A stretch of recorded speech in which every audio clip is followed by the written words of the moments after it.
Hello, and welcome to the top 5 mods of Fallout 4 for May 2023. Yes, I know this is late, but I've had an annoying cough that won't go away, and it is what it is. Anyway, as usual, this will be a mix of the highest rated mods and some personal favourites. They're also in no particular order, and let's get to it.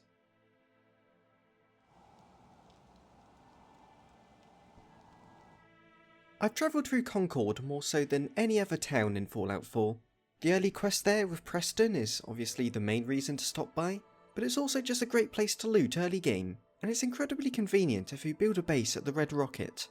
So, with how often I pass through, this Concord Resurrected mod is a perfect addition. It makes it so after helping the Minutemen and clearing out the bandits, the town will slowly become more lively with drifters, traders, and a handy doctor. With the town as a whole, the changes are pretty subtle. Like, it won't suddenly turn into a big settlement or anything, but it gives the satisfying feeling that the world changes over time, and it makes sense that people would live in such a fortified area.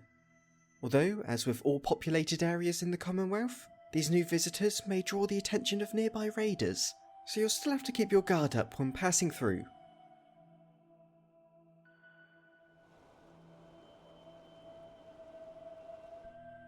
The conversation surrounding modern weapons in Fallout is still frequently talked about to this day, as while technically modern day weapons can fit into the lore, their absence in the most recent Fallout games make things uncertain. And the thing is, even if they are lore friendly, I personally find that they look really out of place in Fallout 4, which leans way more into that retro sci-fi aesthetic. So this modern Apocolypse MP5 is perfect, as it basically takes the real life MP5 and alters the appearance to fit Fallout 4. It's such a subtle thing, but it makes a world of difference, making it look like something that's barely survived for 200 years, rather than being some pristine military equipment. Plus it comes with a bunch of attachments and skins with the same theme.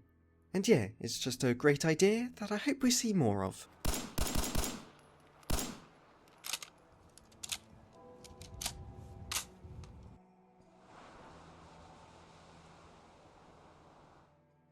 Last month, a number of mod authors banded together for a charity event, where they worked to create a mod within a single day.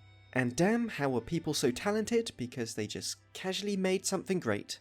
Within this little bundle, there's a new quest, a new weapon, a new jacket, a new player home, and even a fully voiced companion. Oh, you've met the old man. Yeah, I've tried to explain him the rules like 15 times, and he still goes around acting like every player murdered each other. It's made by many of the best mod authors around, so all of it is high quality, with a fun little story that has that perfect Fallout vibe of being funny but also kind of disturbing. So yeah, give this a download to support them, and support their fundraising for Alzheimer's.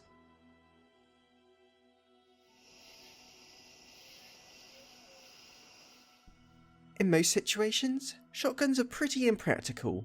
Like, yeah, they deal a lot of damage, but often you've got to leave cover and get in the middle of danger if you want to use its full potential.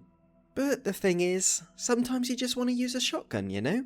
And this new heavy Soviet shotgun is a great example why. This large and well-modelled weapon will just explode enemies in front of you, along with new animations and attachments, making it incredibly satisfying to use. You can even find a unique variant at the mass fusion site, and the regular ones will just start spawning after level 10. And if you're wondering if it's lore friendly or not, like it doesn't appear in other Fallout games. Plus it's a Soviet weapon, so it doesn't really make sense that there's a bunch in Boston. But it's from the 1970s, which is a time the Fallout franchise takes plenty of weapons from, so there's room for it. Anyway, here's the new sounds and animations in action.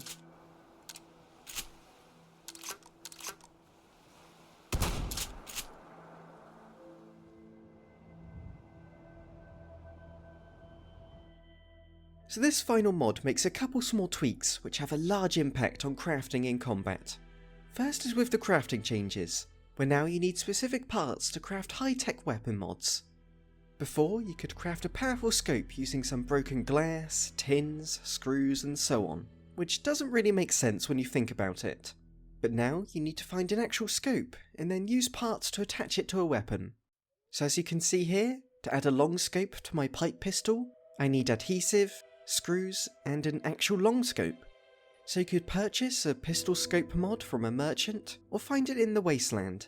and instead of instantly attaching it to the weapon, you use the adhesive and screws to add it on.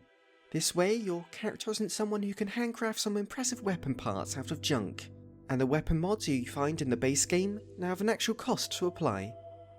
The next change of this mod is Receiver Degradation. I'll describe it as an attempt of bringing in the weapon degradation system from previous Fallout games, although obviously simplified because it would be a big challenge to replicate one-to-one. The way this mod handles it is that every time you fire a weapon with a receiver better than the default standard, there's a chance that the receiver will be downgraded a step, so you'd have to rebuild it if you want to buff the damage again. And while this may sound annoying at first, it adds the satisfaction of maintaining your weapon and forces you to only fire when necessary. Plus you can adjust the chances of degradation, so it can be really rare if you'd like. So just a couple of changes that would be great for a survival playthrough. Thank you for watching. If you enjoyed the video, I'd really appreciate it if you gave it a like as it helps the channel grow.